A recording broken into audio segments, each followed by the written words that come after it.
Bonjour à tous et bienvenue dans ce nouvel épisode de Pourquoi tu as ça dans ta Mangatech, une émission où on parle de manga, où on décortique un peu nos mangatech pour parler de manga et de sujets autour du manga. Comme tu le sais, cette émission ne se fait jamais seule, elle se fait en duo. Et aujourd'hui, j'ai le plaisir d'accueillir Mademoiselle Soso pour faire cette émission avec moi. Soso, comment tu vas ? Eh ben écoutez, bonjour à tous, ça va très bien. J'ai pas mes lunettes, donc je vais sûrement plisser les yeux pendant tout ce moment. Mais bon, ça va, on est juste en mode chillax parole, donc au calme et toujours un sujet qui m'intéresse, donc j'ai très très hâte. Je vais voir ce que tu m'as concocté. J'espère être surprise. J'espère que tu vas me Bah prendre oui, au dépourvu. bah oui, voilà, tu fais bien de le dire parce que si je rappelle rapidement le concept, mais j'ai sélectionné 3 mangas dans la Mangatech de Soso. Ces mangas vont me servir un peu de sujet, donc soit je vais parler des mangas, soit je vais parler de sujets autour de ces mangas. Et Soso, elle a fait de même. Dans ma Mangatech, elle a sélectionné 3 mangas avec 3 sujets. Et la petite particularité, c'est qu'on sait pas du tout quel manga l'autre a sélectionné, donc voilà, on est un peu en mode surprise. C'est que même moi, genre, j'en ai sélectionné beaucoup trop et je suis en mode, j'ai plus des questions en rapport avec, flou, j'ai plein de trucs à poser, c'est très compliqué. Mais c'est bien, ça va être riche en questions. C'est la magie de ce concept, c'est qu'à chaque fois ça part un peu en live et de sujets on dérive à un autre sujet et puis au final on parle plus du tout du manga en question. Enfin, c'est assez drôle. Puis Ok.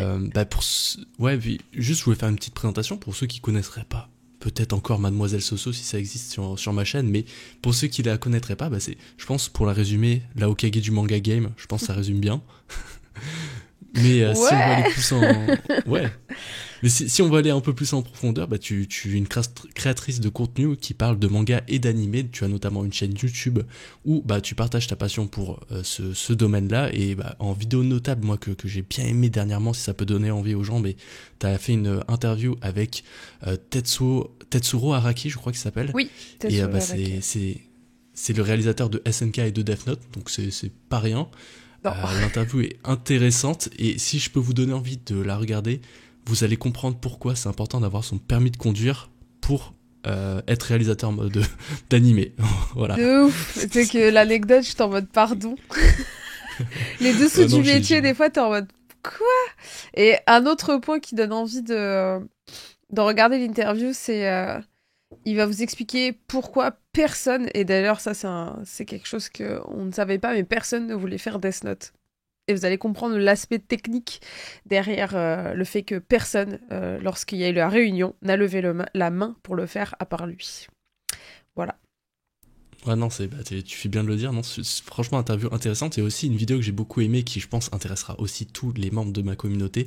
C'est la vidéo où tu fais un sondage sur un peu les goûts et plein d'autres choses autour du manga. Et c'est intéressant d'avoir ce genre de sondage parce que c'est rare d'avoir des sondages avec autant de participants sur le sujet du manga. Donc on apprend Oui. plein de choses et on voit certaines évolutions de consommation. Bref, vous irez voir, c'est très intéressant. Je la mettrai en description de cette Ouais, vidéo et de ce podcast. je suis très contente de cette vidéo. Il y a eu pas mal de participants et j'ai essayé de faire un truc assez complet, mais ça me donne envie d'en refaire d'autres du coup. Peut-être un peu plus poussé pour le coup. Ouais, franchement, ouais. Donc je la mettrai en description. Ensuite, je te propose que je commence. J'ouvre le bal, moi, avec le manga que j'ai sélectionné. Ouvrons, Et ouvrons. je vais te dire le sujet que j'aimerais qu'on parle. Un sujet, alors on commence assez fort, hein, tu vas voir, je te préviens. Mais j'ai sélectionné le manga He Is a Beast de Saki Eikawa. Et j'aimerais parler de catégorisation dans les mangas.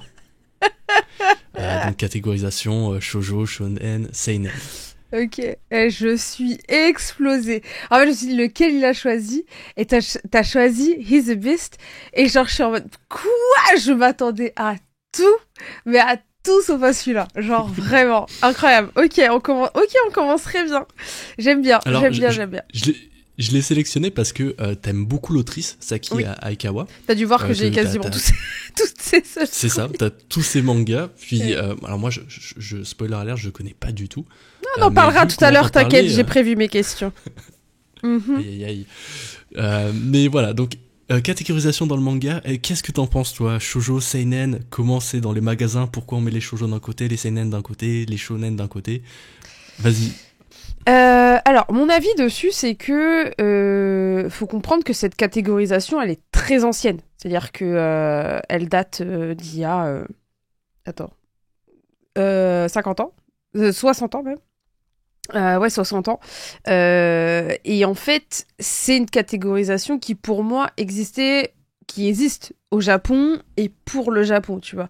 Donc, en fait, quand c'est arrivé chez nous, ça a été un moyen aussi de reprendre les codes et de se les approprier, entre guillemets. Mais le problème, c'est que on n'est pas japonais, on n'a pas grandi avec, et surtout qu'il y a ce principe en France où on a grandi surtout avec du shonen. Essentiellement, même si en vrai on a oublié qu'on avait beaucoup grandi avec du shoujo aussi. Il y a sur Yata, il y a Olkinri par exemple qui est avec moi qui me parle de Juliette je t'aime, d'animé chamallow comme il dit, et on a beaucoup de garçons ont regardé Sailor Moon ou Sakura Card Captor de ma génération, mais il s'est passé, j'ai l'impression, à partir de 2010 jusqu'à aujourd'hui, un espèce de down du shoujo, et malheureusement, la catégorisation en France n'a pas eu cette petite touche d'éducation auprès des Français et de la nouvelle génération aussi, qui fait que ça a été un peu laissé de côté.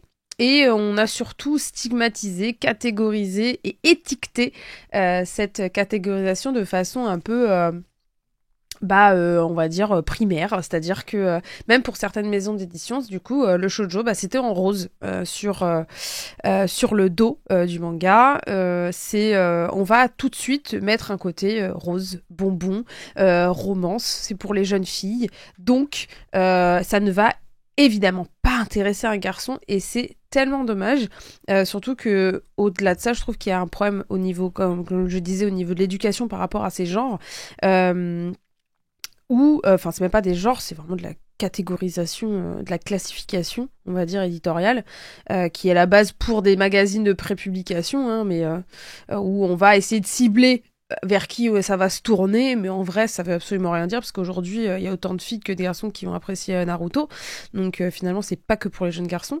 Mais le shoujo, en fait, alors oui, on va pas se mentir, le shoujo, il y a beaucoup de shoujo qui sont connus, il y a de la romance, mais on l'a étiqueté en mode ça va être neuneux, ça va être cucu, et du coup les gens vont se dire je vais pas aller vers ça parce que ça m'intéresse pas, moi je veux de la baston, je veux ci, je veux ça. Ça va occulter en fait toute une partie dans les librairies. J'ai l'impression que du coup ça va être mis au fond. Il va y avoir un côté shoujo, tu vas le coller en plus avec le yaoi, donc le manga Boys Love, et on va le mettre avec le yuri aussi, comme ça t'as une bonne catégorisation, tu vois, genre bonjour, si tu veux un truc de romance, que ce soit entre hommes, entre femmes ou hétéros, c'est par là, voilà, c'est ici, on va pas du tout essayer de... Tu vois, par exemple, Tomie de Junji Ito, c'est un shoujo. Et en fait, du coup, dans pas mal de librairies, j'ai vu Tomie du côté seinen, alors que c'est un shoujo. Et en fait, c'est tellement dommage, parce que du coup, ça ferme la porte à beaucoup d'œuvres. Je sais qu'il y a toute une communauté derrière, par exemple, Akatsuki no Yona, Yona, princesse de l'aube, où, c'est un shoujo, mais c'est un shoujo... d'aventure, d'action, avec du coup le personnage principal est une fille, donc c'est souvent aussi la particularité, c'est qu'on va voir le personnage principal qui est une fille, mais ça n'empêchera pas du coup d'avoir une œuvre intéressante et des personnages aussi secondaires, masculins ou féminins intéressants. Pas plus tard qu'hier, on me disait encore que les carnets de l'apothicaire c'était un shoujo.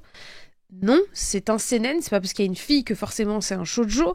Ouais, mais du coup, il y a un côté shoujo, je crois, il y a de la romance. Et du coup, en fait, il y a vraiment un truc qui est installé et qui est tellement dommage, parce qu'on se ferme une porte. Et je serais presque même pour un arrêt des fois de la catégorisation en librairie, parce que ça empêche les gens d'aller vers des œuvres.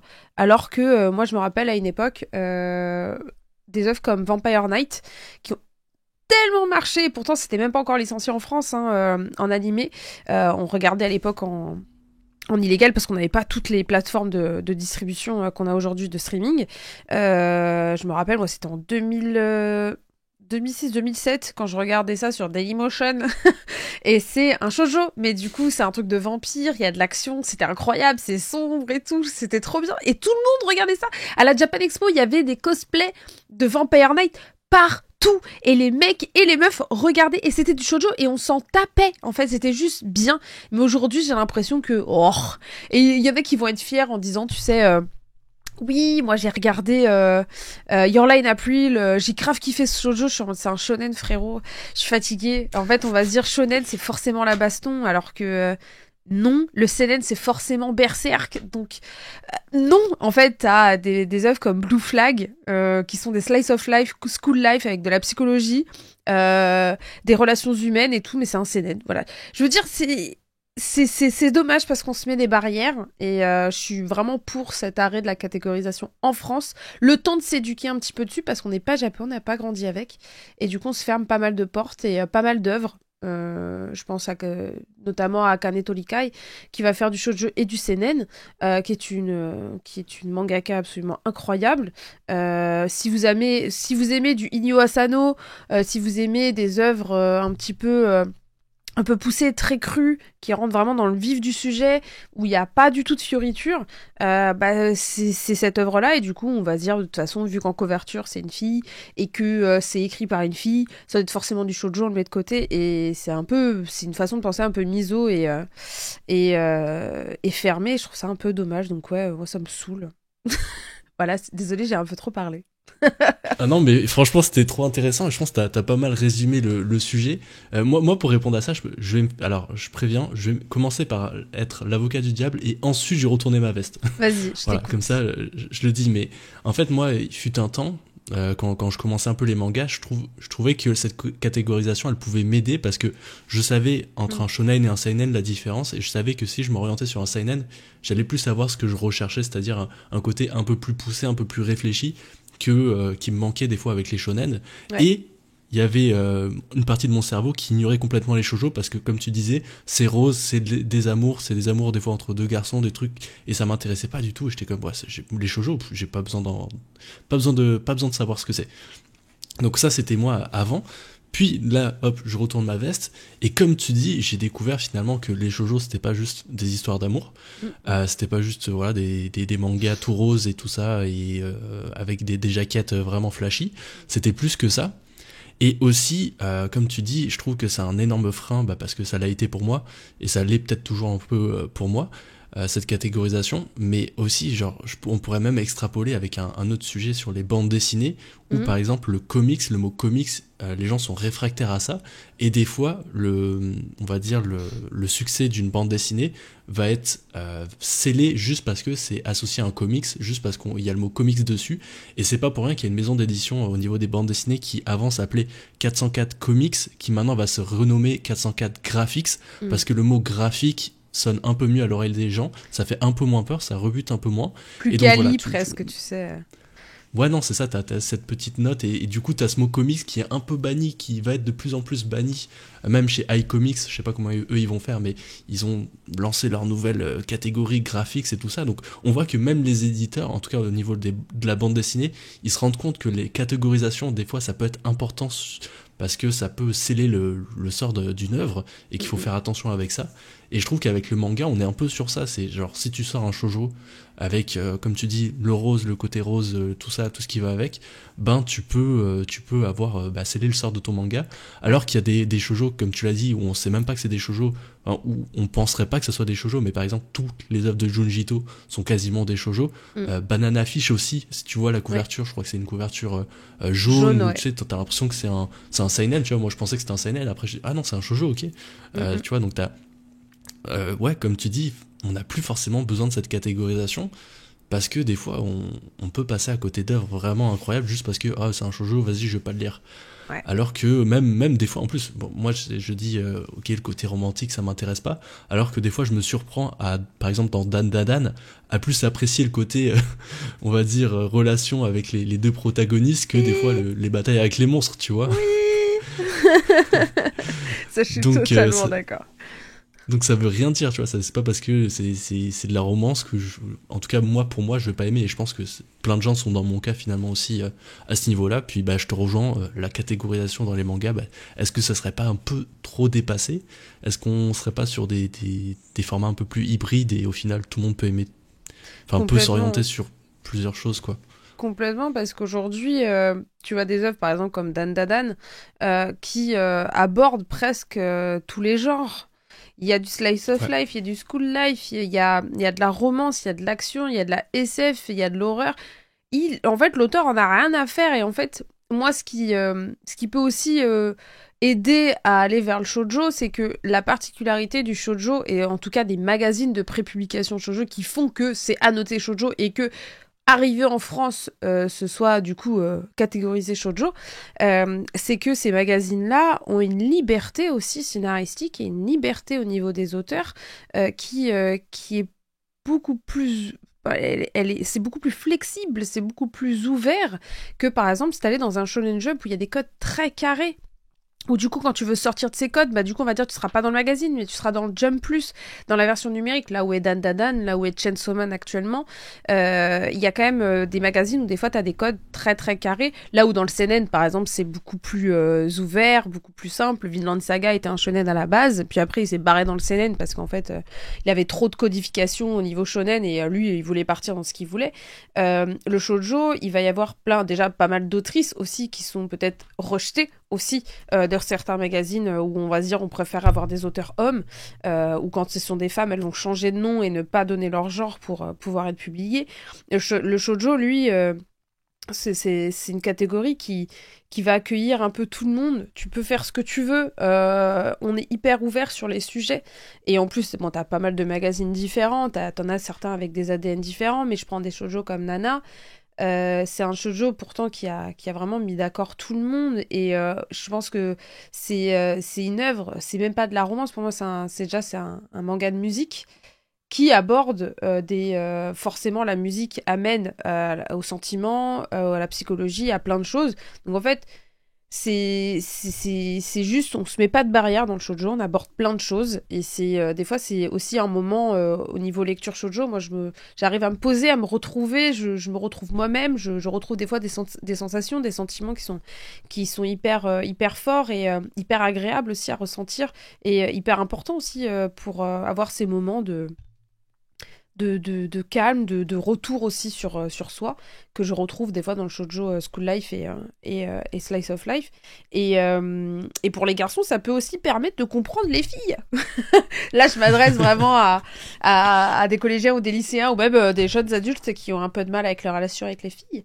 Le shoujo va te permettre aussi d'avoir une vision des fois féminine de la chose et te permettre de comprendre certains comportements, certaines choses, parce qu'on aborde des psychologies poussées, comme on peut retrouver aussi dans le seinen. Le seinen va aborder pas mal de choses beaucoup plus profondément que des fois dans le shonen. Et c'est vrai que je reviens vers toi, c'est vrai que je peux comprendre qu'on soit attaché à cette catégorie parce que, bah, par exemple, même des parents qui vont se dire non, bah, je vais pas acheter du seinen pour mon gosse, il a 12 ans, je vais sûrement arriver sur des thématiques trop hardcore pour son âge. Bon, après, si tu catégorises bien, SNK, c'est un shonen, donc il peut aussi être choqué, mais, mais tu vois, genre, tu vas Oui. avoir moins de chances de le choquer si tu vas vers le shonen, même si encore aujourd'hui, on évolue de plus en plus, et c'est la barrière, en fait, aujourd'hui, c'est juste des magazines qui veulent bien te prépublier, et surtout le fait que t'as envie d'aller vers le magazine où il y a le plus de vues, donc des fois, ça va être des magazines shonen, donc c'est plus sur l'avenir de ton manga que tu vas te porter plus que la catégorisation, en vrai, aujourd'hui. Mais en vrai, c'est vrai que j'apprécie que des librairies le catégorisent plus en mode fantasy, action, horreur, slice of life, trucs comme ça. Un peu comme le fait le roman, en fait. Quand tu vas à la Fnac, t'as les romans qui sont classés par catégorie. Mais genre, par genre, fantastique, médiéval, j'en sais rien, tu vois. Et on devrait faire pareil avec le manga. Ça permettrait de ne pas avoir ce côté très carré d'avoir trois genres, enfin trois catégories dans sa bibliothèque. C'est un peu dommage, tu vois. Ouais, bah en fait, ça me donne envie d'interroger plusieurs libraires et d'avoir leur point de vue sur ce sujet parce que je pense que même pour eux, si tu t'y connais pas trop en manga, parce qu'il y a, bon, il y a des librairies spécialisées, mais des fois, il y a des librairies où ils ont leur rayon manga, ils y connaissent quasiment rien, puis eux, au moins, tu sais, ils arrivent, ils voient shoujo, shonen, bon, ok, ça va là, ça va là. Et si je veux le conseiller, ok, t'es un enfant, c'est ça, ok, t'es une fille, c'est ça. Tu vois, et je pense que pour eux, ça va être un peu plus simple, alors que, c'est ça, des fois, ça demande un peu plus entre guillemets, de connaissances pour mieux orienter les clients, quoi. Bah, c'est sûr, parce qu'aujourd'hui, tu prends par exemple un libraire qui va se spécialiser dans le roman ou même dans des rayons Fnac. Je vois, la Fnac fait vraiment beaucoup d'efforts pour faire un rayon manga de plus en plus cool et plus en plus attrayant. Mais tu vois, ça fait longtemps qu'on a des spécialistes romans dans les coins romans et dans les coins livres, t'as des spécialistes qui vont te dire oui, qui s'y connaissent, quoi, qui sont des vrais libraires, quoi, tu vois. Et c'est vrai que le manga, il y en a beaucoup qui sont un peu en mode, bon, bah, je vais mettre du manga parce que ça marche, parce que ça vend, mais est-ce que vraiment je m'y suis intéressée? C'est ça qui est dommage. Il y a des librairies, par exemple, comme, il me semble que c'est le Renard Doré, qui eux, font par thématique. Tu vois, et ils se cassent la tête pour justement ranger de façon à ce que j'aimerais bien aller vers du fantastique, bah du coup tu vas peut-être avoir j'en sais rien moi la quête de Dai et à côté t'auras un Katsuki no Yona, tu vois, et alors qu'en fait t'as un pur shonen neketsu et à côté t'as un shoujo, tu vois, et en fait tu vas pas te fermer, tu vas pouvoir découvrir d'autres choses, tu vois.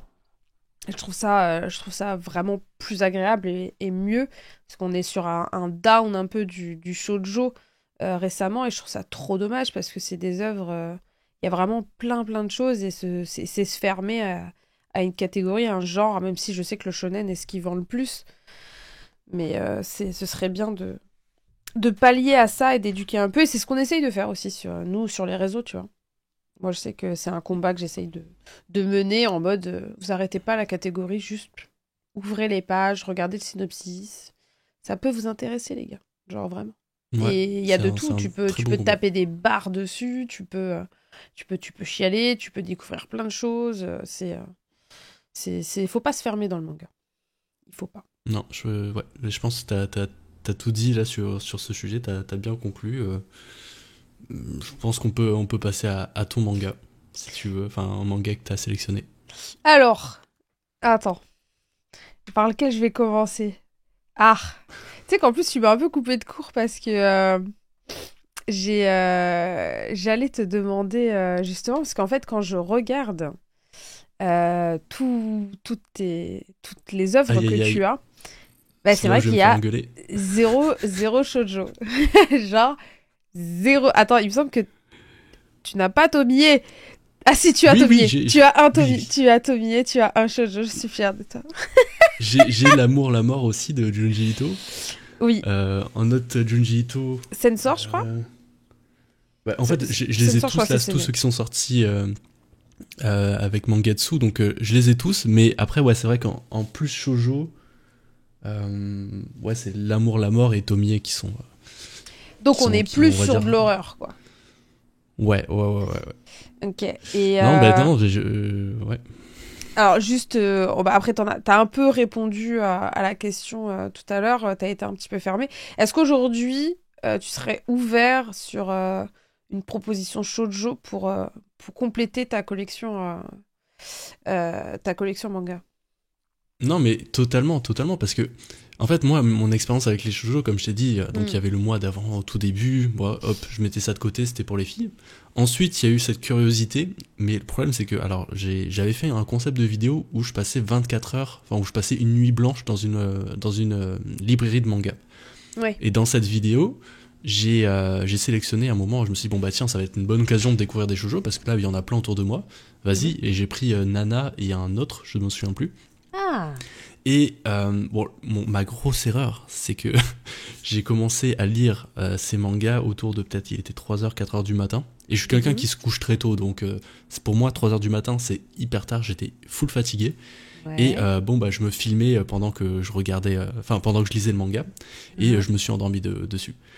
Je me suis vraiment littéralement endormi dessus, pas parce que le manga était pas bon, juste parce qu'en fait, j'en pouvais plus. Donc on va dire que ma dernière expérience avec les shoujo c'était ça. Alors c'était catastrophique pour moi parce que enfin catastrophique dans le sens où j'ai vécu une, entre guillemets, mauvaise expérience. Et Mhm. après, j'ai pas réitéré ma curiosité. Je me suis dit, bah vas-y, j'ai la flemme de relire le premier tome et tout. Mais voilà, aujourd'hui, je suis ouvert. Je me ferme pas. Par exemple, Banana Fish, c'est sur ma pile à lire. Bon, j'ai pas Mhm. le manga, mais je compte me le procurer. Ouais. Mais j'ai pris conscience que, en lisant Dan Dadan, que en fait, la romance, vas-y, ça peut être cool. Franchement, je suis pas fermé à ça. Donc, bah, si, je sais pas si t'avais une reco pour moi ou même pour tous les auditeurs comme moi qui vont, on va dire, peuvent s'associer à ma situation. On est tout oui. Ok, alors. Euh, Bah écoute, Nana. En vrai, Nana, je sais que c'est un manga qui est exceptionnel et c'est. Je l'aime d'amour et j'aimerais tellement que les gens se lancent dans Nana et vraiment apprécient, que ce soit en manga ou en animé, hein, mais le manga il est tellement beau et puis après, mettez-vous les OST au pire en fond de Nana. Déjà, les musiques, c'est une dinguerie. Et les deux albums hein, qu'il y a de Nana pour les deux groupes qui sont présents dans le manga, c'est vraiment incroyable au niveau musical. Musicalité, c'est. Et l'histoire est prenante. T'as des personnages masculins très très cool, très bien développés. Les deux personnages féminins sont vraiment extrêmement opposés et pourtant tellement complémentaires et hyper intéressantes. Il n'y a pas de fioriture, c'est vraiment beaucoup plus adulte que ce qu'on pense. Et tu as envie d'aller à Tokyo déjà quand tu regardes Nana. Vraiment, je te le dis tout de suite, t'as vraiment envie de prendre un avion et de passer des journées à Tokyo et de découvrir cet univers. De partir dans des bars et écouter des musiques, des groupes de musique indé. Et c'est un manga qui t'apprend un peu la vie et qui te fait repenser aussi à certaines périodes de ta vie et c'est assez ouf. Après, en autre manga, si vous voulez vous taper une barre, je sais que je me suis tapé une grosse barre sur Takane et Hana. C'est sur... alors à l'époque c'était chez Kazé, donc maintenant ça doit être Crunchyroll. C'est vraiment un manga où je me suis tapé une grosse barre. C'est vraiment pas prise de tête. Le duo est très très drôle et pour le coup, le personnage principal féminin est pas neuneux ni quoi que ce soit. Et c'est vraiment que des situations un petit peu absurdes. Et c'est vraiment un bon moment quand tu veux poser ton cerveau et rigoler. C'est Takane Hana. Vraiment, j'ai grave kiffé. Et sinon, qu'est-ce que je vais vous proposer ta ta ta. Peut-être. Attends. Ah, oui, bah si, Vampire Knight. Je vais relancer le sujet. Vampire Knight, en plus, il y a une nouvelle édition qui est sortie chez Panini, qui est magnifique. Les dessins de c'est Matsuri Hino, je crois. J'ai pas mes lunettes, mais ça doit être ça. Tu me corrigeras sinon, mais elle a des dessins de fou. C'est du fantastique. T'as le milieu vampire et tout machin. C'est trop bien. Genre, c'est hyper prenant. Ça part en cacahuète complet, je vous le dis tout de suite. Ça part en couille. C'est mon premier manga que j'ai acheté à l'époque de Hessland. C'était vraiment la merde financière et pourtant avec ma meilleure pote, le peu d'argent qu'on avait, on le mettait dans ces tomes qu'on achetait, qu'on attendait à chaque fois chez le libraire à Japani, ma reine. On est sur beaucoup de nostalgie là pour le coup. Et voilà, si vous voulez du fantastique, et encore une fois, j'ai pas encore lu, mais on m'en a tellement parlé, mais en même temps, c'est vrai qu'il y a beaucoup de tomes, et si je me lance, il va falloir que je me lance vraiment. Mais beaucoup parlent de Akatsuki no Yona, où vraiment on est sur un manga d'aventure épique, avec une meuf, et genre tout le monde est en mode, mais si vous kiffez vos shoujo d'aventure et tout machin, mais vous pouvez aller vers Akatsuki no Yona, donc Yona Princesse de l'Aube. Allez-y, je vous en prie, lancez-vous. Je veux dire, ouvrez d'autres portes, d'autres univers. En plus, il y a des dessins magnifiques dans le shoujo et des émotions différentes et une approche différente. Et c'est bien aussi d'avoir une approche un peu qui change quoi de ce que vous avez d'habitude. Et ça fera un petit vent de fraîcheur dans vos lectures. Et en plus de ça, je dois quand même rappeler que vous mettez le côté romance en mode non, j'aime pas ça, alors que dans tous vos plus grands shonen préférés, il y a de la romance et vous avez kiffé. Je veux dire, on a tous kiffé Vegeta Bulma. On a tous kiffé Naruto Hinata, les petites histoires, les théories sur eux, nani nana, Sasuke Sakura, blablabla. Même dans Berserk, ça parle d'amour, Berserk. Je veux dire, Mais oui, mais oui. Guts Casca, c'est littéralement pour ça qu'il continue. C'est pour le love. Alors je sais qu'il veut buter Griffiths, mais à la base des bases, il veut sauver sa Casca, et ce qui le maintient en vie aussi, ce qui le fait aller, sans spoil, vers un certain endroit jusqu'au tome 39-40. C'est pour Casca, c'est par amour pour elle. On a des scènes de love incroyables dans Berserk. Alors forcément c'est sombre, mais ça reste l'amour. Naruto, ce qu'il maintient, c'est son amour fraternel, forcément, son amour amical pour Sasuke, mais c'est l'histoire, c'est l'amour de ses parents derrière. On a trop kiffé Minato Kushina. Je veux dire, c'est des moments incroyables, tu vois, donc c'est rythmé par le love dans tous les cas. Donc ouvrez votre cœur, ouvrez vos yeux, soyez un petit peu R&B. Voilà, lancez-vous, ça peut être bien. Et je vous dis, il n'y a pas que du love dans les shoujo, ça va bien au-delà de ça aussi, quoi. Donc voilà. Non, bah, moi je m'engage. Hein. T'as cité 4 mangas.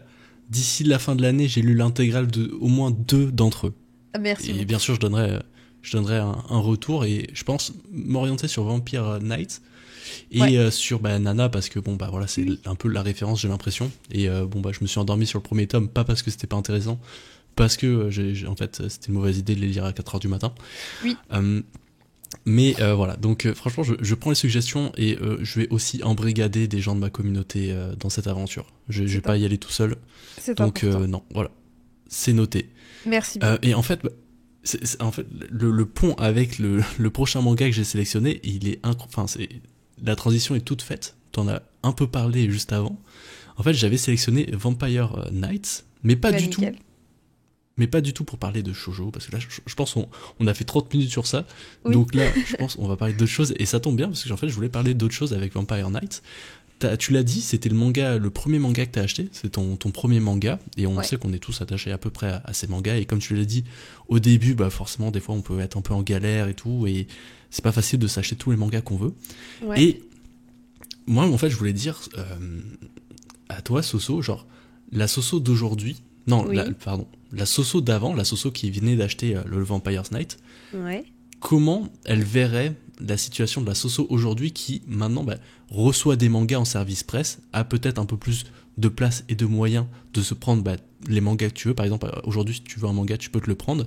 Mais voilà, comment cette Soso-là verrait aujourd'hui la Soso du présent avec ses réceptions et voilà, maintenant, cette, on va dire, entre guillemets, facilitation, ça se dit pas, mais d'acquisition, j'allais dire. Bon, bah voilà, on n'est plus du tout dans le français là, mais cette D'acquisition. facilité d'acquisition de manga. Donc voilà, je voulais juste voilà te parler que tu nous dises un peu plus sur ça. Bah écoute, déjà à l'époque, quand on allait à Japani, mais que je regardais les autres mangas, j'étais en mode j'ai pas de thune pour, mais il me faut ce tome de Vampire Knight. Euh, à aucun moment, pour moi, dans ma tête, c'était possible de vivre de ça et d'un jour recevoir ça. Tu vois, genre dans mon univers, ça n'existait pas, tu vois. Déjà, c'était le début de YouTube et des YouTubeurs à peine à l'époque où j'achetais ça. Donc du coup, genre, je n'envisageais pas du tout ça. Et même quand j'ai commencé à avoir de l'argent, donc quelques années après, quand j'ai commencé à bosser et tout, et que j'avais de la place chez moi, j'ai commencé à acheter des mangas. J'y allais toutes les semaines. Vraiment, j'abusais du bail. Mais genre, pour moi, c'était mon plaisir d'acheter, tu vois. Et tu vas voir où je veux en venir. C'était un plaisir d'aller à la librairie et d'aller chez mon libraire. Et en plus, au bout d'un moment, bah, il me disait ah, il y a ça qui pourrait être pas mal, je sais que t'aimes bien ça, nani nana. Surtout que j'ai eu une grosse période où j'adorais lire tout ce qui est Slice of Life et School Life. Vraiment, j'étais à fond dedans. Et tout ce qui était aventure, action, je préférais le regarder, tu vois. Et, euh, et du coup, c'était toujours un plaisir d'y aller. Et aujourd'hui, c'est vrai que je reçois tous ces mangas et je me dis, c'est une dinguerie. Il faut savoir que la première fois que j'en ai reçu, c'était quand j'ai rencontré mon agent. Je suis partie le voir.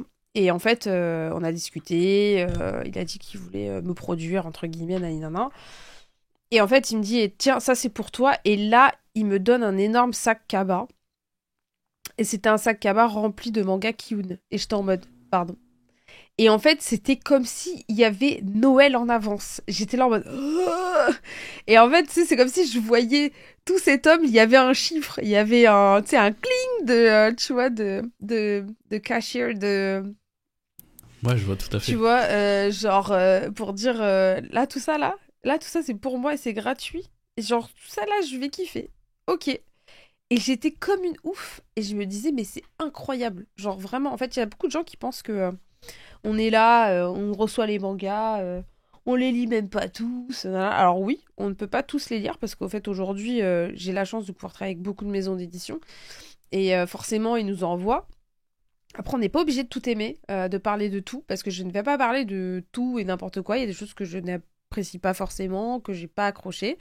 Et je veux pas en faire de la pub, voilà, parce que j'ai pas aimé. Et forcément, ils me les ont envoyés, mais après, ça fait partie, entre guillemets, du jeu. Ils ont envoyé ça aussi à des journalistes, qui vont peut-être pas forcément relayer tous les mangas qu'ils leur ont envoyés. Et c'est comme ça. C'est bienvenue dans l'univers de la com et de la pub. Avant, c'était pour les journalistes. Maintenant, c'est pour les journalistes et aussi créateurs de contenu. Et du coup, en fait, aujourd'hui, genre, je repense à cette époque où j'avais pas du tout de thunes et que je pouvais pas du tout m'offrir tout ça. Et c'est pour ça que l'endroit où je suis là, ma Mangatech, c'est un peu ma safe place. C'est l'endroit où je me sens bien parce que ça a toujours été à la base un petit cadeau, un petit moment précieux à moi. Je n'hésitais pas à mettre l'argent que j'avais pour ça parce que c'était mon moyen à moi de passer un bon moment. Et des fois, j'avais juste ce putain de tome et j'avais juste celui-là chez moi quand j'habitais avec ma meilleure pote. Et en fait, je le relisais parce qu'en attendant, genre, j'avais pas d'autres choses à lire, tu vois. Et je le relisais et je revivais des moments, tu vois. Et aujourd'hui, j'ai plein de choses que je peux lire et je suis en retard sur plein de trucs. Et en même temps, je me dis, tu vois, si un jour, bah voilà, tu vois, il y a... c'est la fin du monde où, bah, en fait, je m'enferme chez moi, il y a une attaque zombie, je reste là, tu vois. J'aurais plein de trucs à faire. Mais tu vois, genre, c'est ma safe place et je suis contente de me dire que j'ai fait tout ce chemin. Et aujourd'hui, j'ai tout ça qui m'entoure et c'est ce que je voulais, je pense, à la base, tu vois. Moi, à la base, j'ai toujours voulu avoir un musée chez moi, m'entourer de mon univers. J'ai besoin de ça pour me sentir bien, pour me sentir protégée, pour apaiser ma conscience, tout ça, tout ça. Et je suis très contente d'avoir tout ça, tu vois. Genre, là, même à côté de moi, tu vois, j'ai des mangas, il y en a sur le bureau, il y en a dans le salon, il y en a partout. Et ça me rassure aussi sur le chemin parcouru parce qu'il a été très difficile, avec semé d'embûches. Et du coup, j'ai l'impression de ressembler un peu à mes héros et héroïnes préférés, tu vois, de manga, tu vois.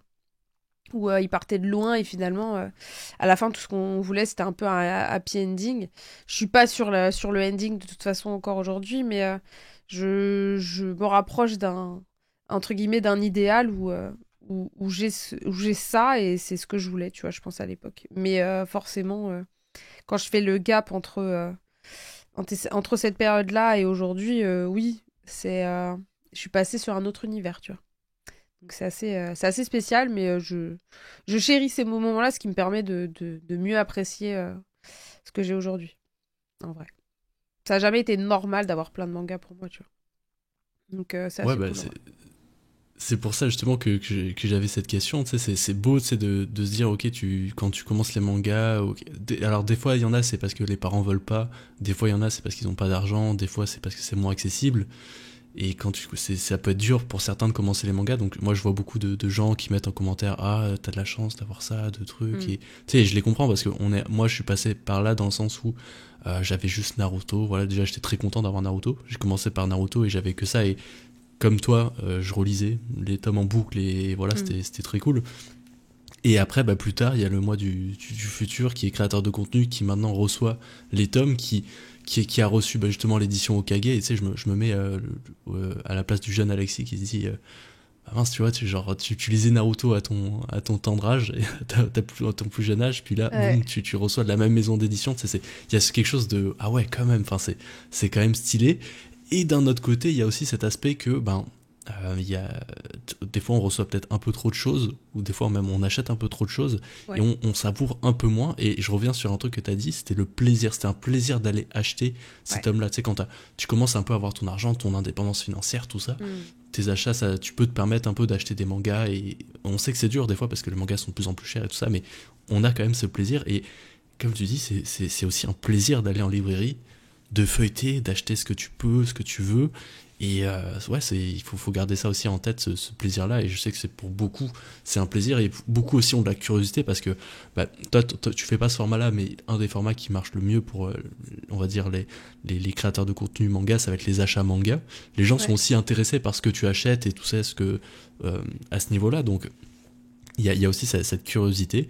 Et il y a aussi, comme tu l'as dit, ce pointage du doigt des créateurs de contenu qui reçoivent des mangas. Souvent, on va les critiquer à pourquoi tu reçois ça, t'en parles pas, tatati tatata, alors que c'est un sujet dont j'en ai déjà parlé quasiment, je crois, dans 2 ou 3 émissions, mais pour revenir dessus, et ça va être aussi intéressant d'avoir ton. C'est aussi intéressant d'avoir ton point de vue sur les services presse, mais on n'est pas obligé de tout dire, enfin de tout présenter. Voilà, on reçoit des services presse et faut pas oublier qu'un service presse, tu sais, pour une maison d'édition, ça coûte de l'argent, oui, mais c'est pas non plus une campagne payée, quoi. Faut pas non plus s'attendre à ce qu'on mette en avant le manga d'une certaine façon sur tous nos réseaux, qu'on fasse une propagande dessus. On va mettre en avant un manga parce qu'on l'a vraiment aimé et parce qu'on a envie d'en parler et qu'on sent qu'il y a quelque chose à faire autour de ça, mais il n'y a pas d'obligation. Et voilà, je sais pas où je m'en vais avec toutes ces explications, mais franchement, c'est un sujet qui est tellement complexe où vraiment on est souvent pointé du doigt et souvent j'ai l'impression que c'est de plus en plus, je sais pas si c'est de plus en plus mal vu, mais il y a un peu cette communauté de gens qui vont pointer du doigt parce que tu reçois des services presse, tu es un vendu et tu vas forcément en parler en bien, Mm-mm. alors que la plupart en tout cas les créateurs de contenu que je regarde, je suis désolé, mais ils donnent leur avis concret sur le manga, et s'ils aiment pas un manga, soit ils en parlent pas, soit ils le disent. Mm. Voilà. Non, non, après, je vais rebondir sur ce que tu dis, juste sur le côté achat manga. Pour moi, c'est vraiment pas un format qui marche sur YouTube, malheureusement. C'est un format très très niche, je trouve, pour le coup. C'est un format que je faisais au début.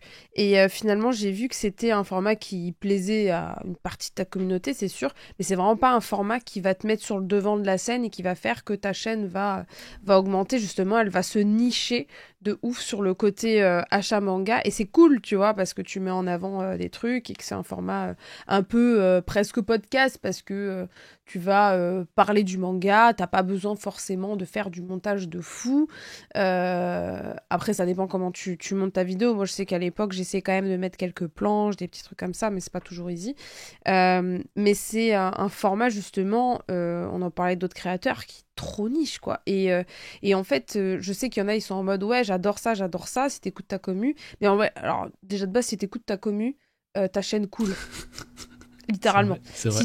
Si tu écoutes ce que veut ta commu, ta chaîne cool. Littéralement. Parce que en vrai, les plus grosses chaînes manga aujourd'hui, celles qui font le plus de stats, c'est lorsqu'elles font des tops ou des titres en mode qui est le plus fort, tu vois.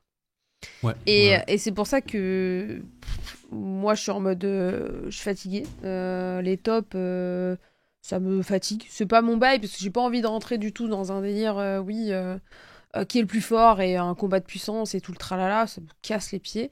Et c'est là que c'est un petit peu compliqué parce qu'après, même achat manga, je reviens sur ce que tu disais sur le plaisir d'acheter. Et du coup, c'est un plaisir du coup de montrer ce qu'on a acheté. Moi, je sais que même avant d'être sur les réseaux, encore aujourd'hui, hein, ça m'arrive d'acheter des mangas. Hein, tout le monde ne m'envoie pas tout. Il y a certaines maisons d'édition qui n'envoient pas ou qui ne veulent pas envoyer certaines œuvres parce qu'elles ne sont plus d'actualité. Ça, c'est bien dommage parce que c'est quand même dommage de mettre au placard certaines œuvres.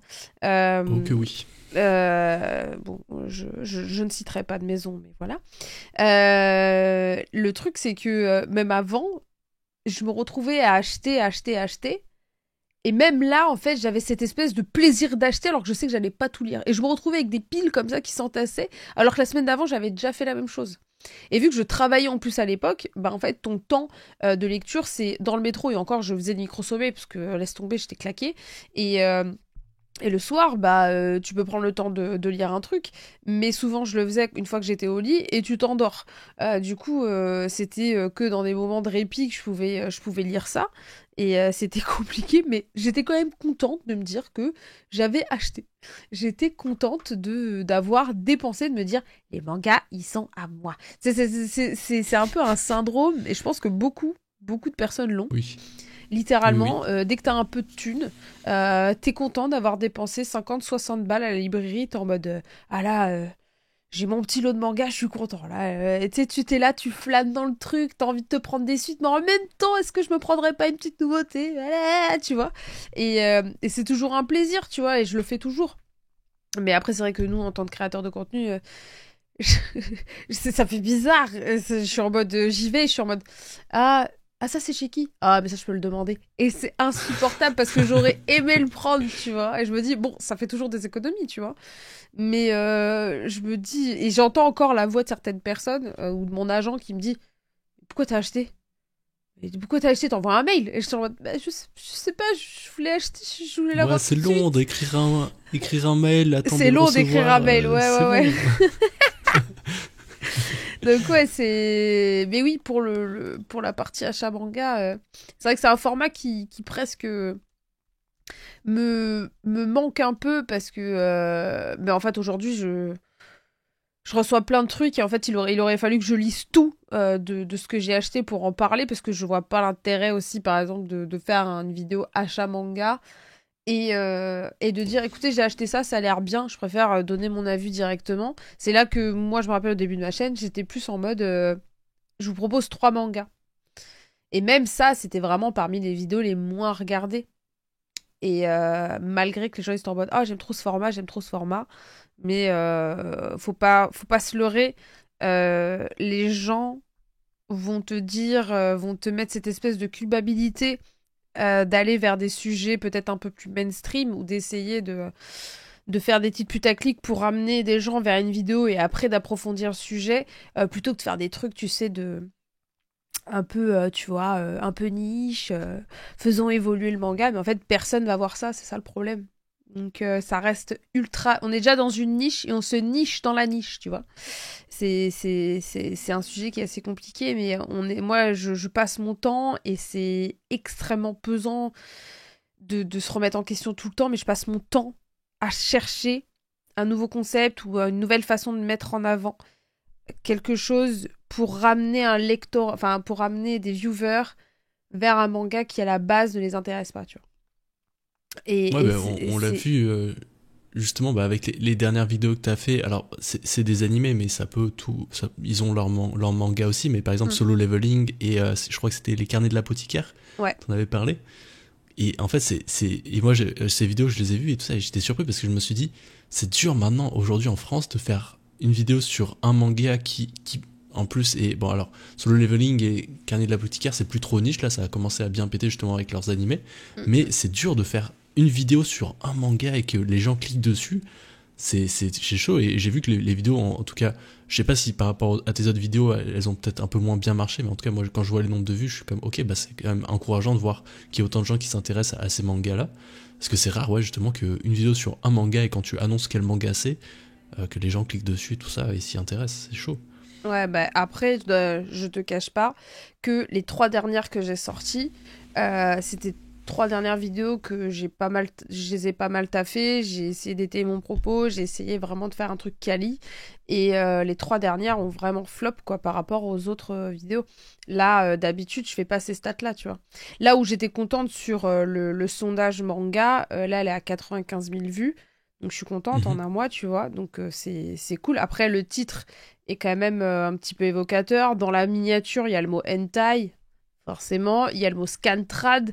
Donc, tu vois, on part sur des sujets un petit peu touchy, donc forcément, ça peut faire cliquer. Le titre, c'est La vérité sur le manga et l'anime en France.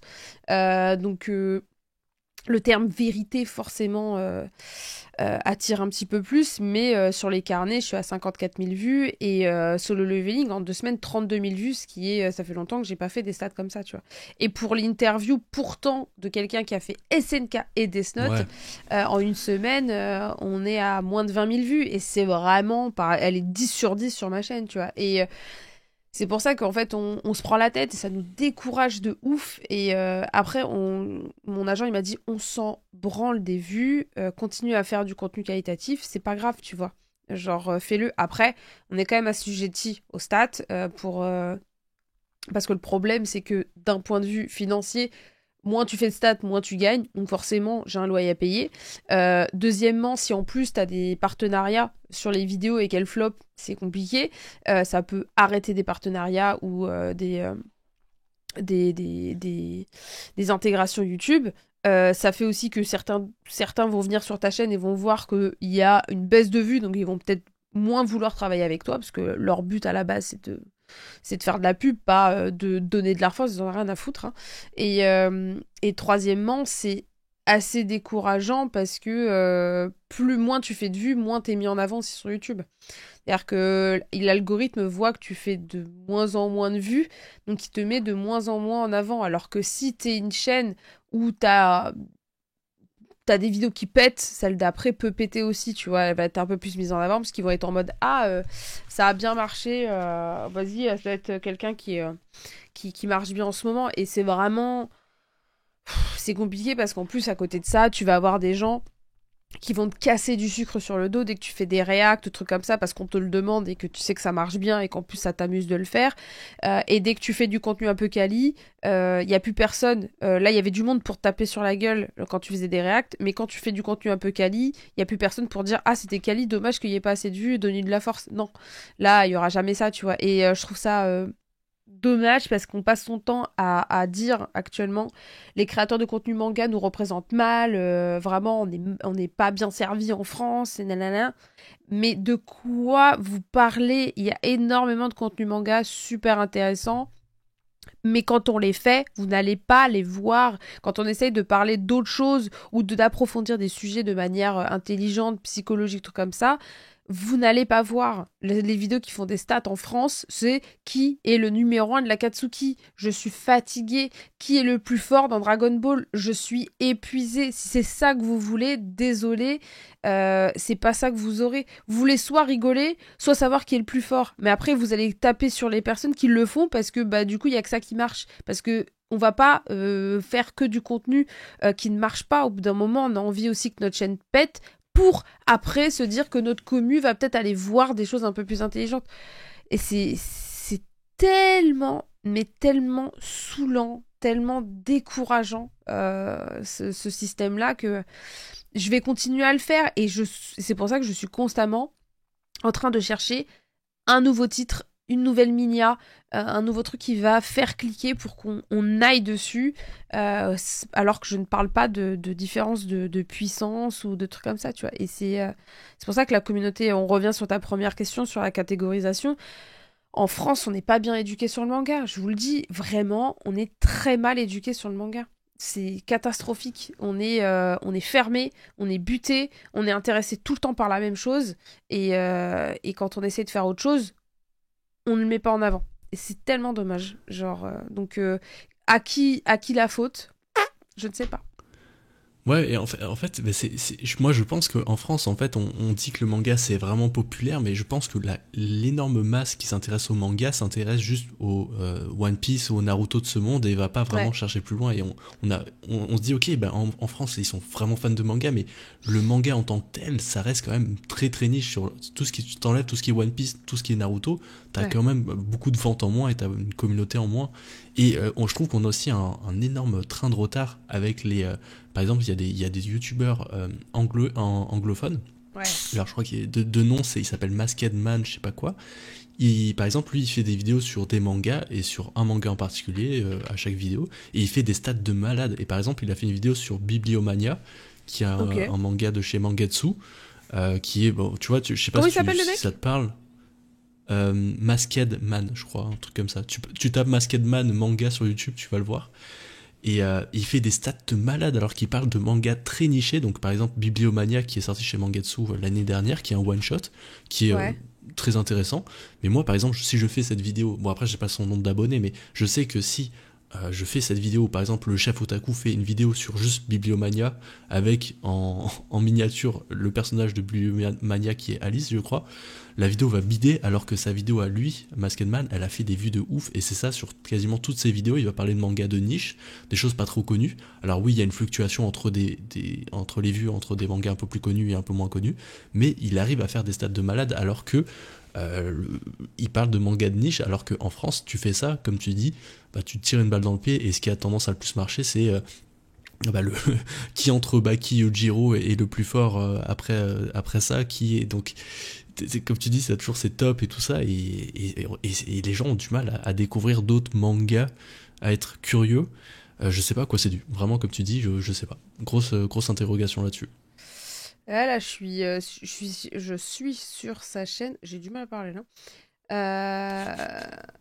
Attends, j'ai vu, il a fait Kentaro Miura, A Berserk Documentary. Ah, il a fait une grosse vidéo de 57 minutes sur Berserk, ça c'est ouf. Mais oui, je vois il a une vidéo manga recommandation. Attends, je l'ai vu. Déjà, il a une playlist. Une playlist manga à recommander. Attends, et je suis explosée. Attends. La première vidéo de la playlist s'appelle So You Want Manga Recommendation. La deuxième c'est Some More Manga Recommendation. Even more Manga Recommendation. Ah, some more Manga Recommendation. Another Manga Recommendation video. Yeah, more manga. C'est dinguerie. Je te jure. C'est une dinguerie. Et la première a fait 322 000 vues. La deuxième, 161 000. La troisième, 72 000. La quatrième, 113 000. 109 000 pour la quatrième. Je suis explosée. Qu'est-ce qui se passe? 104 000 pour la... Mais what the hell? Qu'est-ce qui se passe en France? Qu'est-ce qui se passe? Et après, on dit qu'on est les numéros 1 sur le marché du manga, mais tu sais, en dans le monde de en anglophonie, je sais pas comment dire ça, mais ils sont un peu plus avancés, un peu plus que eux, j'ai l'impression. Alors après, spoiler alerte, il parle anglais, qui est la langue la plus parlée au monde. Donc forcément, il va avoir un public anglais, américain, canadien, même français pour ceux qui parlent anglais, parce qu'il y a beaucoup de Français qui regardent des youtubeurs américains. Il va avoir en Asie, ils peuvent le regarder, donc c'est-à-dire qu'il va multiplier limite par 10 son nombre de vues, ses possibilités de vues, vu qu'il parle en anglais, tu vois. Donc forcément, c'est compliqué aussi de se comparer avec le YouTube américain, que ce soit au niveau streamer ou au niveau youtubeur, forcément tu vas avoir beaucoup plus de monde. Il y a beaucoup de gens par exemple bilingues anglais dans l'Asie du Sud-Est, par exemple les Thaïlandais, il y en a plein qui parlent anglais. Sûr. Les Philippins parlent tous anglais, donc forcément, s'ils aiment les mangas, ils vont aller vers ça. Ouais. Mais tu sais que là, vraiment, ça me donne presque envie de reprendre un peu ces recommandations manga. Je l'avais fait sur les mangas d'horreur. Ça a été un flop. Mais un flop, pourtant j'étais tellement contente de ma vidéo. J'étais trop contente. Et ça a été un flop monumental. Je vais te dire à combien elle est. Et pourtant j'étais contente. J'avais fait des recommandations de manga d'horreur en fait. J'ai même essayé de changer le titre. Je me dis peut-être que j'ai pas fait le bon titre. Alors attends. 8 mangas horribles sur la Minia. T'as les fameuses images de Junji Ito avec le mec qui a la tropophobie là et l'autre qui a de spirale. Et j'ai mis top 8 mangas d'horreur. Tu vas pas dormir. Littéralement, il y a un an et ça a fait 47 000 vues. Alors, c'est pas si mal, mais je m'attendais à beaucoup plus là où, par exemple, Trash Manga. Après, Trash Manga, c'est d'autres types de stats. Littéralement, c'est stratosphérique. 1,5 million de vues il y a 3 ans. Après, c'était pas période Covid d'ailleurs? Du coup. Possiblement, oui. Voilà. Fin période de Covid. Ouais, pendant la période Covid, ça a été quelque chose.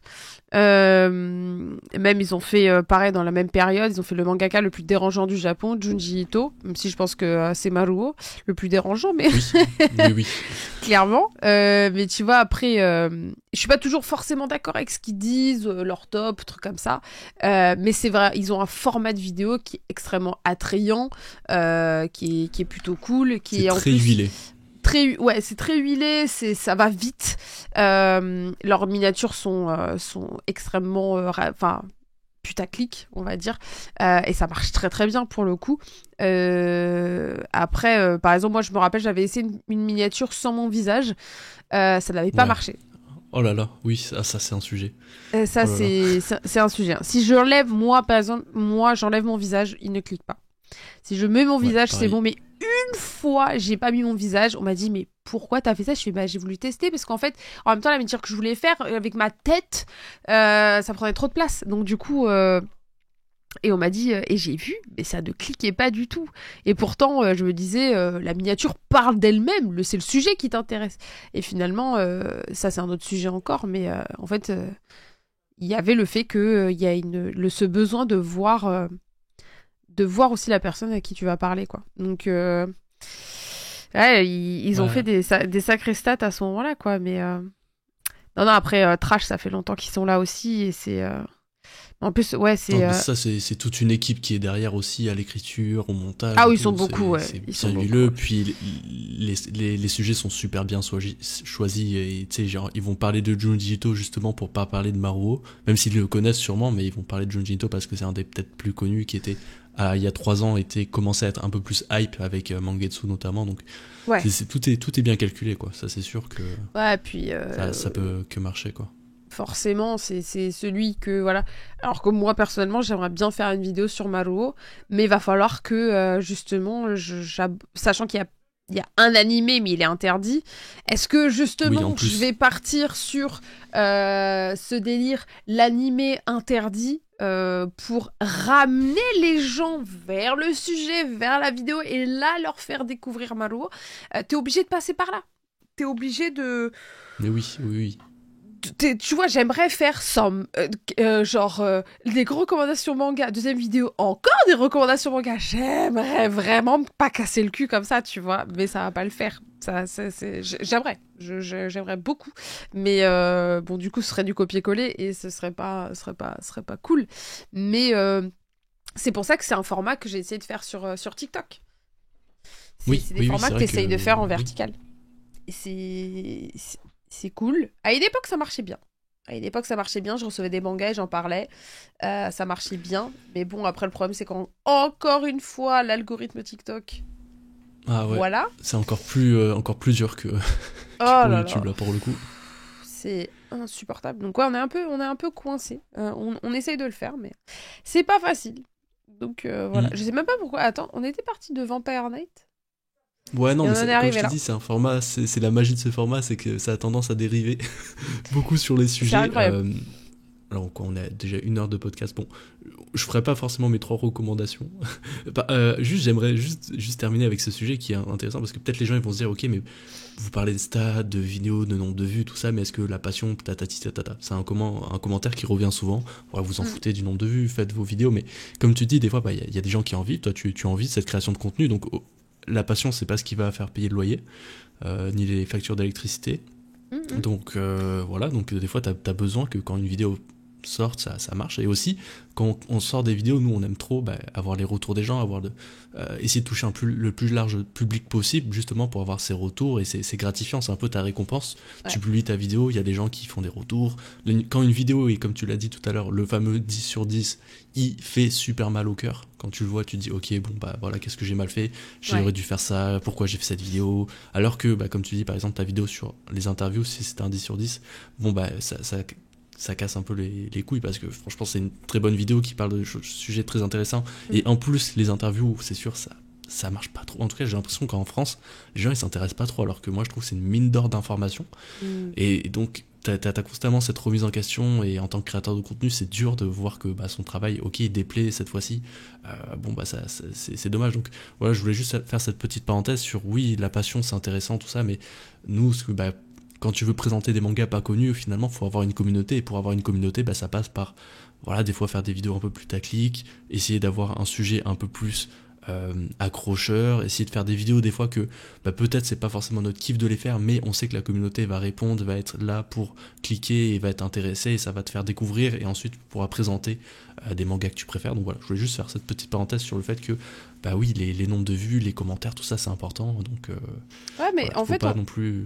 ça reste notre travail et tout travail mérite salaire et c'est comme par exemple tu vas pas en vouloir à un tatoueur lorsqu'il te dit quand tu vois que sur sa page il y a quasiment que du One Piece, du Naruto et du Dragon Ball et en fait j'ai parlé à des tatoueurs qui m'ont dit j'en peux plus de tatouer ça. Mais je le fais parce qu'il faut quand même que je paye mon loyer et c'est mon boulot en fait. Et ils se disent aussi que ils vont tatouer ça, donc ça va peut-être faire des vues parce que c'est des choses qui marchent. Et peut-être que du coup, un jour, il y en a un qui va arriver pour lui demander un tatouage d'un manga beaucoup moins connu, de faire, je sais pas, du Njito ou je sais pas, j'en sais rien, du Akane Torikai, j'en sais rien, tu vois. Et là, il va se dire, ah putain, enfin, ça change. Ou un Akira, tu vois. Et il va se dire, ah, bah en fait, le fait d'avoir fait ça, ça m'a attiré un public. Et là, je vais commencer à pouvoir aussi proposer d'autres choses. Mais on a un loyer à payer, donc forcément, on doit aussi s'accommoder aussi des tendances. Et du coup, on essaye de jongler avec les deux, tu vois. Donc c'est Et oui. vraiment pas un truc facile. Donc, Et arrêtez de taper Mhm. sur les créateurs de contenu, on fait ce qu'on peut, ok? Ouais, c'est ça. Alors ça, c'est sujet ultime, quoi. Euh, C'est soyez bienveillants, quoi qu'il arrive, soyez bienveillants. Tout Voilà. à fait. Comme je sais pas C'est si de la t'as vu passion. C'est de la Vinland passion. Saga, mais Oui, si on t'as n'a lu pas Vinland d'ennemis. Saga, voilà, exactement. J'ai pas Je te d'ennemis. propose, Soso, qu'on termine peut-être avec un manga que tu as sélectionné dans ma mangatech. Oui. Voilà. Ok, alors j'allais te demander pourquoi, mais je pense que je sais pourquoi. Donc je vais pas partir là-dessus, sur le fait que t'as pas mal de mangas de Watanabe ou encore voilà tous les Junji Ito. J'ai vu que t'aimais beaucoup l'horreur, t'aimais beaucoup tout ça. D'ailleurs, je te recommande Dragonhead si tu l'as pas lu. Tu l'as lu Oui, ou pas? oui. Pas lu, mais oui, faut que je l'ai dans mon radar.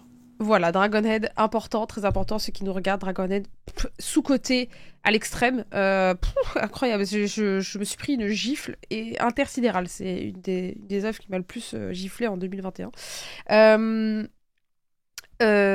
Alors, ma question, c'est plus, là je vais te demander de me convaincre de lire un manga, et j'en entends beaucoup parler autour de moi, et je me suis toujours pas lancée, c'est Les Liens du Sang. Oh, les liens du sang. Incroyable. Ok, bah, franchement, mission acceptée, mission facile en plus, j'ai envie de dire. Parce que Facile, allez, ça part. manga incroyable de. J'allais citer son nom, mais je l'ai oublié encore à chaque fois. Je crois que c'est. Non, c'est trop loin. Vas-y, attends, laisse-moi 2 minutes. Je vais te le retrouver. Alors, les liens du sang, c'est de Shuzo Oshimi. Voilà. Shuzo Oshimi, ouais. Pardon. Tu vois, Exactement. vous Donc, avez dû voir là mes yeux qui se plissent. C'est compliqué là. donc ouais, eh ben, les liens du sang de Shuzo Oshimi.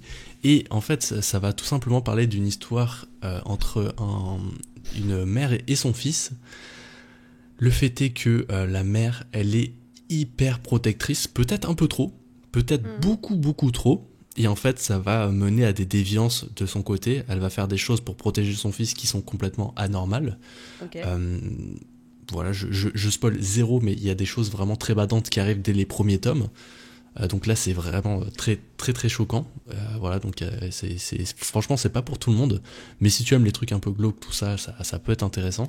Puis en fait, bah, cette relation, elle va évoluer au fur et à mesure du temps parce que le fils va évoluer. Alors, est-ce qu'il va réussir à s'émanciper de sa mère ou est-ce que elle va toujours être là, plus ou moins, d'une certaine manière Je vous laisse le découvrir. Pour l'instant, c'est un quoi en 14 tomes sortis en France. Il y en aura plusieurs. Il y aura même une partie 2, je crois. Et c'est incroyable de par plusieurs choses. Déjà, les dessins sont vraiment atypiques. C'est pas quelque chose que vous allez revoir très souvent. Mhm. Les regards dans les liens du sang, je sais pas comment il fait, mais il dessine les regards d'une façon où c'est malaisant. C'est vraiment malaisant. Tu vois des jeux de regard et franchement, c'est fort de faire ça. Ouais. On Ça se retrouve lit vachement dans le Seinen, ça, je trouve, déjà. Oui, c'est vrai. Puis aussi, un tome. Alors, ça, est-ce que ça peut être un défaut? Oui. Un tome de Lien du sang peut se lire en 10 minutes. Je C'est pas pense que vrai. tu peux te lire. Ouais, non, franchement, des fois, je finis un tome des Liens du sang, je me dis, mais attends, il s'est passé quoi là? Ah J'en ouais? reviens pas. Parce qu'en fait, il y a vraiment très peu de texte. Et il y a beaucoup de choses qui se font par les images. Et tu vois, une image vaut 1000 mots. Bah, franchement, avec Moi, ça me convainc de les ouf, Liens du ça. sang. Ouais, non, ça c'est un autre sujet parce que les mangas où il y a 3000 bulles, tout ça, où c'est très verbeux, Ouf. des fois ça casse un peu la tête. Les Ouais, liens du sang, ce qui est bien, c'est que Pardon. Là, par exemple, je suis en train de lire Karakuri Circus. J'adore Karakuri Circus, mais pour lire un tome, bon, c'est des tomes doubles, ok, mais pour lire un tome, c'est 2h30, c'est trop long, c'est un peu trop long des fois.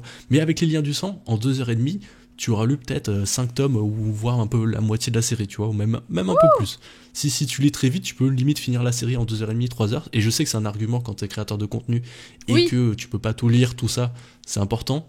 Les liens du sang, tu vas voir, tu lis le premier tome en 2 secondes et demie, c'est vraiment hyper rapide et tu vas passer plus de temps sur les images et tout ça, et des fois t'as des pleines pages, t'as beaucoup de pleines pages et t'as beaucoup de pages sans bulles et ça se lit vraiment comme un petit pain, ça se consomme super bien. Et voilà, vous allez avoir une histoire extrêmement dérangeante, extrêmement passionnante. Ça m'a vraiment fait tomber en amour avec l'auteur qui est... j'ai déjà oublié son nom. Shuzo Oshimi. Qui a notamment sorti, qui a une actualité en France, qui est Welcome Back Alice, qui est un autre manga. Moi j'ai lu juste le tome 1. Ah mais oui, je le disais, les dessins ils ressemblent de ouf. Ah mais Welcome Back Alice, ambiance hein. Ouais, mais c'est pas forcément le même. Tu vois, par exemple, j'ai pas trop aimé le premier tome de Welcome Back Alice. Ouais. Apparemment dans le deuxième ça c'est un peu mieux, mais franchement te fie pas au premier tome de Welcome Back Alice parce que c'est pas du tout le même thème déjà, et c'est pas du tout, enfin en tout cas j'ai plus apprécié le premier tome des liens du sang que Welcome Back Alice. Donc j'aurais plus tendance à orienter les gens sur les liens du sang pour l'instant. Alors peut-être je vais retourner ma veste avec le tome 2 de Welcome Back Alice que je devrais recevoir bientôt. Donc voilà. Est-ce que ça t'a donné envie de le lire? Déjà oui, la durée de lecture, moi ça me convainc de ouf parce que j'ai trop de choses à lire, et même au-delà des créateurs de contenu, on est beaucoup à avoir 3 tonnes de choses à lire. Et en fait quand tu sais que ça tu vas pouvoir lire vite, t'es content de te dire j'ai coché la case lu. Ça c'est vraiment un truc, je surkiffe et ça finit de me convaincre quoi, donc ok. Bah écoute, s'il est sur Isneo ou un truc comme ça, parce que je les ai pas là, mais j'ai très envie de les lire, je vais m'y mettre. Et justement, je te ferai un retour pour te dire si j'ai lu aussi rapidement que tu le disais. Mais, tu vas voir, franchement, c'est garanti. Ok. Bah écoute, j'en ai tellement entendu parler de toute façon que j'avais besoin. J'ai vu les liens du sang, j'ai vu que t'avais tous les tomes. J'étais en mode, lui il a l'air d'avoir kiffé, donc je vais lui demander. Voilà. Ça fait une petite reco en même temps. C'est cool. Parfait, ouais, la petite reco de fin. Bah écoute, voilà, j'espère que j'aurai donné envie peut-être à d'autres gens. Alors peut-être, paradoxalement, moi aussi j'ai du mal à parler. J'ai des fois du mal à présenter les mangas, mais tu vois, avec des petits arguments comme c'est facile à lire et les dessins, les regards, tout ça, je pense que ça peut piquer la curiosité de certains. Donc voilà. Clairement. Soso. Oui. Je pense on a fait le tour là alors on n'a pas parlé de tous les mangas. Moi j'avais sélectionné, je voulais parler de mangas collector avec toi, mais ce sera peut-être pour une autre fois. Là je pense qu'on a parlé d'autres sujets qui étaient vraiment très intéressants, entre autres la création de contenu et de YouTube. Moi c'est un sujet qui me passionne et j'espère qu'il va passionner les gens qui écoutent cette vidéo, ce podcast. D'ailleurs j'en profite pour dire que le podcast est aussi disponible sur Spotify et Apple Podcast. Le lien est en description. Est-ce que tu as un petit dernier truc à dire, Soso?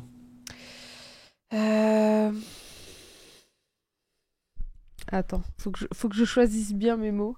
Là, tu vois, je me suis retournée sur ma mangatech.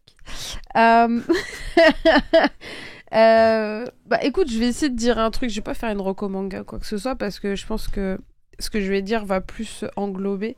Mais après tout ce qu'on a dit, est-ce qu'il serait pas temps pour ceux qui regardent d'ouvrir vos chakras et justement de vous ouvrir à plein de choses et de vous surprendre? Donc allez-y, surprenez-vous, essayez d'aller vers les recommandations qu'on a faites, demandez aussi autour de vous si vous avez des potes meufs ou des potes mecs qui ont lu des trucs qui étaient un peu en dehors des sentiers battus. Voilà, ouvrez-vous au manga parce que c'est tellement riche. Ce serait dommage que le soi-disant deuxième consommateur au monde de manga soit aussi fermé, en vrai de vrai. Donc voilà, moi je pense que il est temps que on montre qu'on est ouvert et que on n'est pas juste uniquement sur Shonen Jump. Voilà, c'est important. Comme tu dis, c'est important et c'est beau de finir sur ça. Et moi comme je l'ai dit, je vais m'engager à m'ouvrir plus, et voilà, Vampire Knight, Nana, cette année, vous aurez mon avis. Merci. Merci d'avoir regardé cette émission. On se retrouve la semaine prochaine, comme d'habitude, pour une nouvelle vidéo. Bisous. Bye bye.